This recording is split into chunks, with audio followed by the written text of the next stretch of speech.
Hi எல்லாரும் எப்படி இருக்கீங்க? நேற்று வீடியோ பார்க்கும்போது பெருசாக எதுவும் தெரிஞ்சிருக்காது. அப்படியே ஸ்மூத்தாக கேக் கட்டிங்கெல்லாம் முடிச்சிருச்சே அப்படிங்கிற மாதிரி தான் இருக்கும். ஆனால் பின்னாடி நிறைய வேலை இருந்துக்கிட்டே தான் இருந்தது. கரெக்டாக ஞாயிற்றுக்கிழமையில வந்துருச்சு. முகிலுக்கு தமிழ் ஸ்கூல் இருந்தது நேற்று. அதுக்கப்புறம் அவனோட ஃப்ரெண்டுக்கு ஒரு பர்த்டே பார்ட்டின்னு அங்கே போயிட்டு வந்தான். அது மட்டும் இல்லைங்க, நேற்று ரிக்கோட ஒய்ஃப் மரியன் இருக்காங்க இல்லையா, அவங்களுக்குமே பர்த்டே.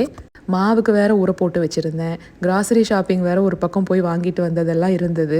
கிரைண்டர்லேயே ஒரே தடவையில் அரைச்சிருந்துருக்கலாம். அதை விட்டுட்டு இந்த பிளெண்டர் ஜாரில் போட்டுட்டேன். இது என்னென்னா மாவு ரொம்ப நைஸாலாம் நமக்கு கிடைக்காது. என்னோட பர்சனல் ஒப்பீனியன், மாவுக்கெல்லாம் இந்த பிளெண்டர் வந்து ஒத்து வராது. திரும்பவும் மிக்சி ஜாரில் போட்டு அரைச்சதுக்கப்புறம் தான் நைஸாக கிடச்சிது. இந்த 10 வேலை பார்க்குறக்கு பேசாமல் கிரைண்டர்லேயே போட்டிருக்கலாமே அப்படின்னு தான் தோணுச்சு. எப்போவுமே பர்த்டே முடிஞ்ச உடனே ஒரு ஹாஸ்பிட்டல் விசிட் இருக்கும் எழிலுக்கு. இது வந்து 3 இயர் செக்கப் இன்னைக்கு போனது. இதில் வேக்சின்லாம் கிடையாது, ஃப்ளூ ஷாட் மட்டும்தான் இருந்துச்சு.